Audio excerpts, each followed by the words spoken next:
Welcome back, everyone. Today we are going to replace a 24-foot round pool liner. Ours caught a hole in it, so before the season gets really cold, we're just going to change it. As you can see, the water's green and it's gone down quite a bit. So most pools will have some type of caps like this. You can go ahead and just take all these upper caps and screws off. We got to get down to that wall in there. All right, we got the top rails off. If you see here, we had to drill every single one of these screws out almost. It sucks. We're gonna have to replace them, get them out somehow. You're gonna want to remove those screws on each side. That will allow you to release this. And then you'll be left with something like this and a liner beadlock track that goes all the way around. So get all those top posts, top caps off. Then we gotta drain the water and pull the liner out. All right, we got all the top caps and everything off. So the next thing you gotta do is take off that inlet right there so that you can get the liner off, take off the outlet right down there, and pull up all these little clips that hold everything on. Now, at this point, you also want to drain the water down. You're going to have two options here. You can cut the liner and drain it out, or you can get a pump and drain it out. Whichever way you choose, it'll work either way. But if you cut the liner, the ground underneath may become saturated. So just keep that in mind. But either way is fine. The object now is to get the water out and get this liner out of here and start working on the ground underneath there and the walls on the pool. All right, we have all the top rails, caps, coping off and everything, and now it's just a little J-hook here that's part of the vinyl fabric. We're draining the water out with a pump, and we got to take the ladder out here and slice the liner in 4. So down the middle like a cross, and then we're going to roll it up like a piece of pie and get it out of here. We'll have to smooth the ground.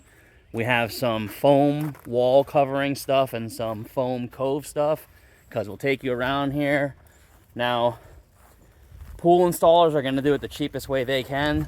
It wasn't a terrible job, but if you see here, there is no protection for this liner here, and that's not good, because if this thing starts to rust out like it's doing here, then we're going to have some issues. So we'll touch all these areas up with some primer, and then we will get this thing changed out.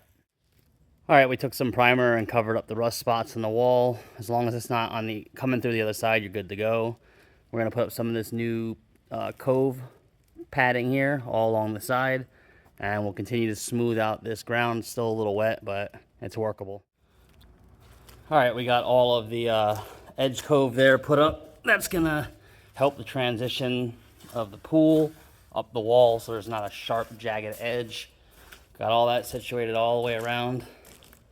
Now we're gonna install the foam wall here with some of this foam spray. And we wanna put it all around the whole wall here. All right, got the pool sand level out. We're gonna put the felt liner in there now and roll it all out and see what happens. All right, felt liner is in. We're gonna drop the liner down in there now. Hopefully everything works out good. All right, we got the liner in, started to get it unrolled. You're gonna wanna work one wall in between 2 of the posts and then come directly across. And then you wanna make like a cross pattern, like an X or a cross, and do that all the way around. That will allow the liner to stretch out properly, because if you work your way around and shimmy all the way around or try and zigzag, you'll end up with a bunch left over at the end, and you'll have to work all that out. All right, the liner is in. We are just gonna have to fill it with water and kind of walk the wrinkles out all the way around. It is cold, the sun is set, but we gotta get it done. All right, we got the liner stretched out pretty much. I don't feel any big wrinkles in here. Water's filling up. Got the top coping on. The liner looks a little twisted. I don't think it's gonna be an issue. Hopefully it'll, everything will stretch itself out. Everything looks straight. All the squares look pretty straight on there. So we'll let it fill up for a while. We'll come back and check and see how it looks. All right, we got the vacuum cleaner hooked up in here running, sucking the liner to the wall. Hopefully we can get this thing to stay. We're back. Finally got a sunny day. It has literally been a couple weeks installing this liner. We're about to come up to the skimmer ports here and the return. We're gonna cut these out. All you wanna do is find your center and cut a little cross slit in them. Cut a cross slit over there like we did here. And then you're gonna press everything onto it and just form fit it. you want to cut it after you got things together, and we'll show you. Just cut across in it, as you can see there, so we can get it around. Hopefully we did it right. There's a gasket in there. We want to get, it says 2 more gaskets on. We'll see. So we got the return installed. Gasket on the outside far wall with the nut. Gasket on the inside right after the fitting.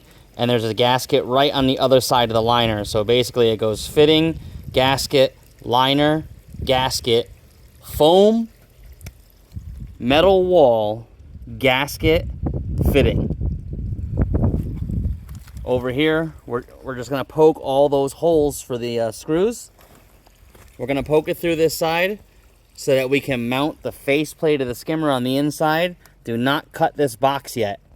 If you cut this before you get all those screw holes in, the liner's gonna stretch and you're gonna have a gaping hole there. Poked 4 screws through, 1 in each corner.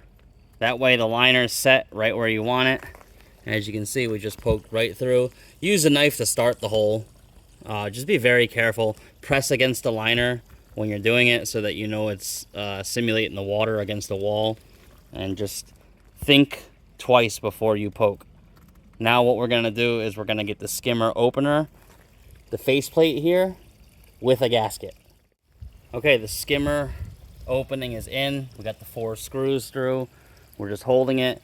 Basically, you have plastic fitting, gasket, liner.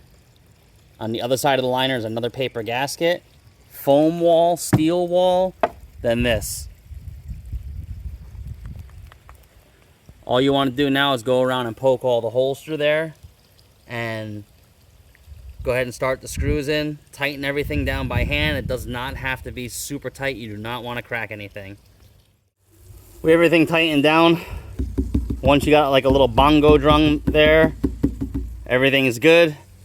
Make sure it's tight and the actual plastic looks flat against the wall. You don't want it to be curved. So I think we got it down to about 10 foot-pounds is what we put on there. Go ahead and cut a slit in this liner. Take a razor and just cut right along the edge in there and get rid of this liner in there. Open that. We've got the skimmer hole cut out. It's not perfect because you have to do it from outside the pool. We'll get a later date. It's just fine like that. And we have the return here as well plumbed, and the water's starting to hit it now. It's nice and tight, and you can see it's kind of got like a bevel going in. That's because we have a foam liner behind this. We'll just let it keep filling and make sure it don't leak. We also got the little robot in there sucking up all the leaves down there, making sure we don't get no green water before we get the chemicals in.